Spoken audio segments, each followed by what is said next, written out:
ঢাকা সেনানিবাসের সৈয়দ মইনুল রোডের বাড়িটি BNP chairperson Khaleda জিয়াকে ফেরত দেওয়ার দাবি জানিয়েছেন দলটির উপদেষ্টা পরিষদের সদস্য সৈয়দ মোয়াজ্জেম হোসেন আলাল। শুক্রবার 22 নভেম্বর বিএনপি প্রতিষ্ঠাতা জিয়াউর রহমানের মাজারে সাংবাদিকদের সঙ্গে আলাপকালে তিনি এ দাবি করেন। জাতীয়তাবাদী প্রচার দলের 13তম প্রতিষ্ঠা বার্ষিকী উপলক্ষে আলাল দলের নেতা কর্মীদের নিয়ে রাজনীতিতে প্রয়াত রাষ্ট্রপতি জিয়াউর রহমানের সমাধিতে পুষ্পস্তবক অর্পণ করে শ্রদ্ধা নিবেদন করেন। এই সময় আলাল বলেন, মামলা নিষ্পত্তি হওয়ার আগেই খালেদা জিয়াকে মাত্র একটি পোশাকে তার বাসভবন থেকে জোরপূর্বক বের করে দেওয়া হয়েছে। ওই বাড়ির ট্রমা থেকে তাকে সুস্থ করে তুলতে সরকারের পদক্ষেপ নেওয়া উচিত। বিএনপি প্রধানকে অন্যায়ভাবে তার সেনানিবাসের বাসা থেকে উচ্ছেদ করা হয়েছে উল্লেখ করে তিনি তার জন্য ন্যায় বিচার নিশ্চিত করতে পদক্ষেপ নিতে সরকারের প্রতি আহ্বান জানান। দীর্ঘ 11 বছর পর বৃহস্পতিবার 21 নভেম্বর সেনাকুঞ্জে সশস্ত্র বাহিনী দিবসের সংবর্ধনা অনুষ্ঠানে যোগ দেন খালেদা জিয়া।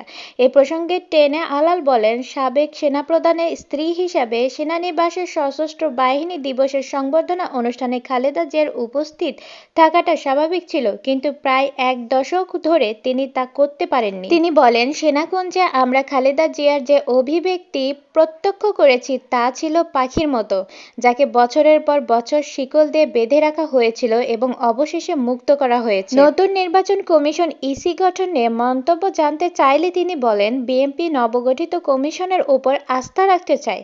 আমরা আশা করি কমিশন অতিরিক্ত কথাবার্তা না বলে তার কর্মকাণ্ডের মাধ্যমে তার যোগ্যতার পরিচয় দেবে। তিনি আরও বলেন, নতুন নির্বাচন কমিশন গঠনের মধ্য দিয়ে নির্বাচনী প্রক্রিয়া সূচনা হলো। আমরা আশা করি জাতীয় নির্বাচন অনুষ্ঠানের সুবিধার্থে সরকার যে সংস্কার কাজ শুরু করেছে তা দ্রুত সম্পন্ন হবে।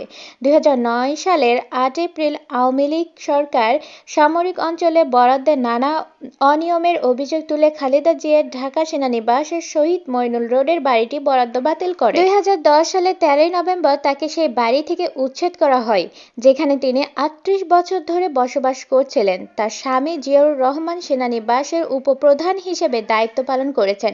1981 সালে জিয়া নিহত হওয়ার পর তৎকালীন সেনাপ্রধান হুসাইন মোহাম্মদ এরশাদ টোকেন মূল্যে ওই 2.72 একর সম্পত্তি তাকে বরাদ্দ দেন। ভিউয়ার্স, আজকের প্রতিবেদন ছিল এই পর্যন্ত। দেখা হবে নতুন কোনো আপডেট নিয়ে। ততদিন সবাই ভালো থাকবেন, সুস্থ থাকবেন, আমাকে বেশি বেশি করে সাপোর্ট দেবেন এবং আমার চ্যানেলে নতুন হয়ে থাকলে অবশ্যই সাবস্ক্রাইব করে নেবেন। Keep watching my channel. আসসালামু আলাইকুম।